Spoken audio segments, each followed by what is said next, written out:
Hey everyone, it's Zach back with a new mortgage video. Hope you're all having a happy Thursday. If this is your first time seeing one of my videos, welcome to my channel.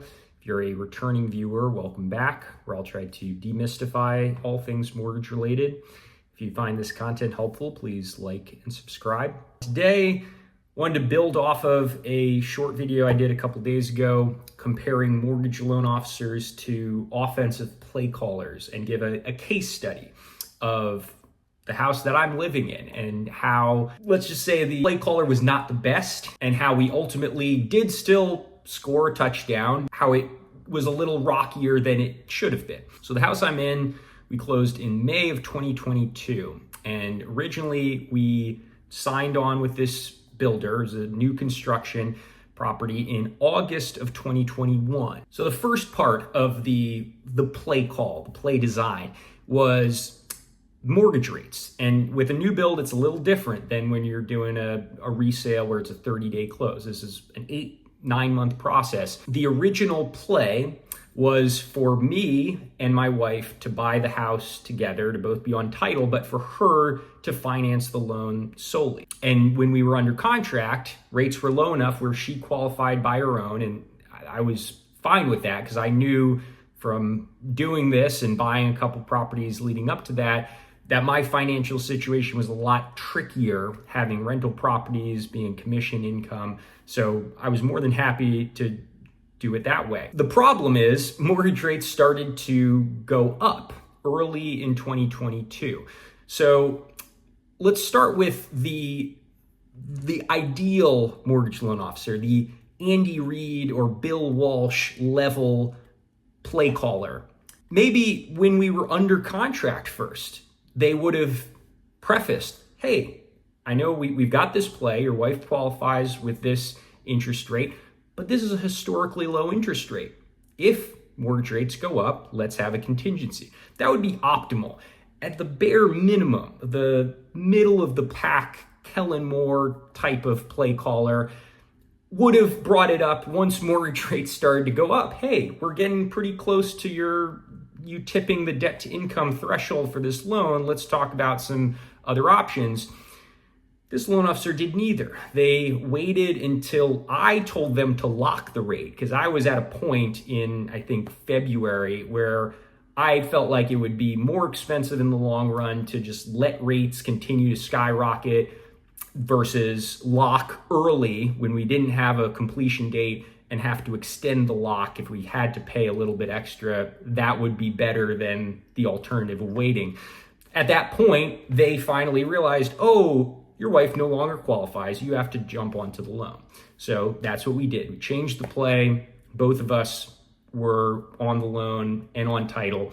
Now, another thing, ideal play caller for your mortgage, your Andy Reid, your Bill Walsh, is collecting documents before you're under contract, at least the important ones. In this case, at a bare minimum, my end of year pay stubs for calculating commission, your tax returns if you're self-employed, like end of year pay stubs if you're trying to qualify some overtime, things like that, at a bare minimum.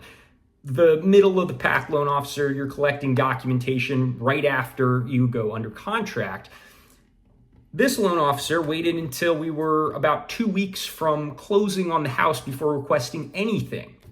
And in this case, now we're getting into the actual midst of the play, getting this close to closing, and they incorrectly diagnosed the defense, which in my case meant my rental property income. When you've owned a rental property over a year, you go off of the income on your tax returns, not 75% of the gross rents, which at that time, I thought that's how it was done. And I had owned one property longer than a year.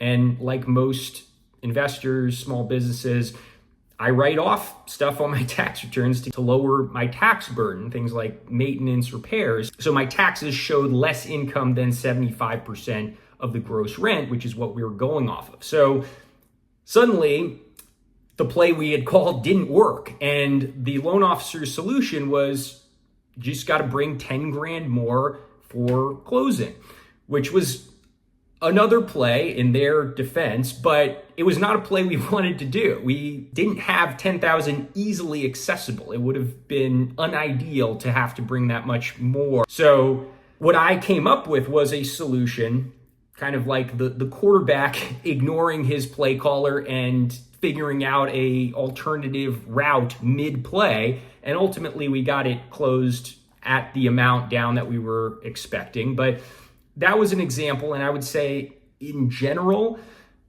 that was an example of where the play caller got it done, but there was a lot more hassle and stress than there needed to be. And generally, I would say if there's any kind of complexity to a loan that's done by a in-house lender of a builder, like in this case, it's going to be hit or miss, whether it's going to get done or get done the way you want to. And in this case, I think if it hadn't been for the fact that I do this for a living, we probably would have gotten it done, but just having to put 10 grand more than we wanted to, which for a lot of people would kill the deal and they lose the house. So that's one example, first example that I wanted to cover. I'll do more large case studies like this, and then also maybe some small, like general type of clips sticking to this analogy. But as always, if you have any questions, feel free to shoot them below or call, text, or email me for a no hassle consultation. But thanks everyone for tuning in to this one, and I'll see you next time.